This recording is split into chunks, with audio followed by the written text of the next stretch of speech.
India is looking to join the Malacca Straits Patrol, a multilateral maritime security initiative that has operated for 2 decades without its presence. Singapore's formal support for India's inclusion marks a shift in the region's security architecture around one of the world's most critical choke points, the Malacca Strait.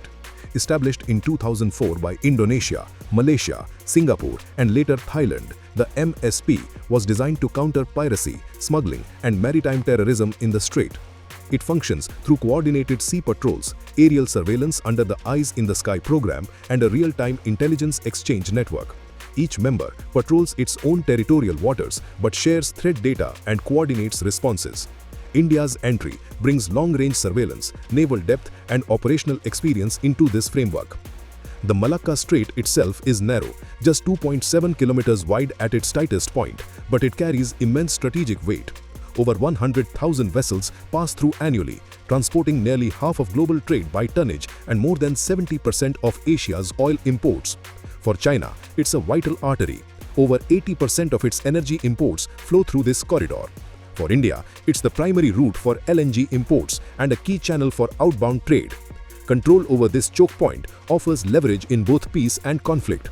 In any crisis scenario, the ability to monitor, restrict, or secure this corridor could tilt the balance of power. India's control posture in the region is anchored by the Andaman and Nicobar Command, the country's only tri-service command, located roughly 600 kilometers from the strait.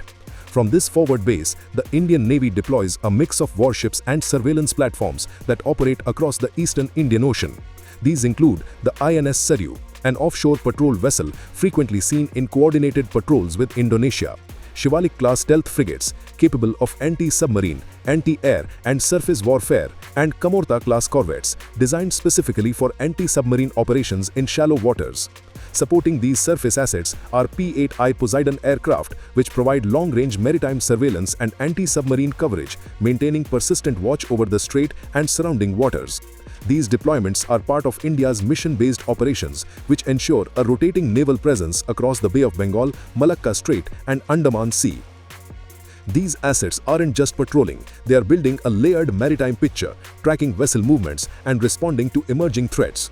With MSP access, India plugs directly into the intelligence sharing grid used by the other member states. This enhances situational awareness and enables coordinated responses to piracy, trafficking, or hostile naval activity. It also strengthens India's ability to shape maritime norms and influence threat response mechanisms in real time. Strategically, this move addresses China's long-standing vulnerability known as the Malacca Dilemma, the risk of energy supply disruption if the strait is blocked during conflict. India's presence adds pressure and complicates Chinese naval planning. It also signals to Southeast Asian nations that India is prepared to share responsibility for regional stability. India's naval doctrine emphasizes sea control, forward deployment, and networked intelligence. MSP integration aligns with these principles and expands India's operational footprint. Operationally, India brings layered capabilities, satellite tracking, underwater domain awareness, and blue water naval assets that complement MSP's existing structure and raise its deterrence value. Intelligence sharing will become faster, more precise, and more predictive. Joint exercises will likely expand in scope, covering not just piracy but hybrid threats, cyber intrusions, and grey zone tactics. India's inclusion also shifts the psychological balance. It's no longer a distant observer, it's a participant with stakes and leverage. For adversaries, this complicates planning. For allies, it strengthens the collective security net. The strait is not just a shipping lane, it's a pressure point, and India is now positioned to press back. This development fits into India's broader Indo-Pacific strategy, which prioritizes connectivity, security, and rule-based order. It also complements India's Act East policy, which seeks deeper engagement with ASEAN nations. MSP offers a platform to operationalize these policies with tangible outcomes. As integration progresses, expect formal protocols, expanded patrol zones, and tighter intelligence loops. India's naval assets will likely participate in coordinated missions, and its surveillance data will feed into MSP's shared systems. The result is a more resilient, responsive, and strategically balanced patrol network.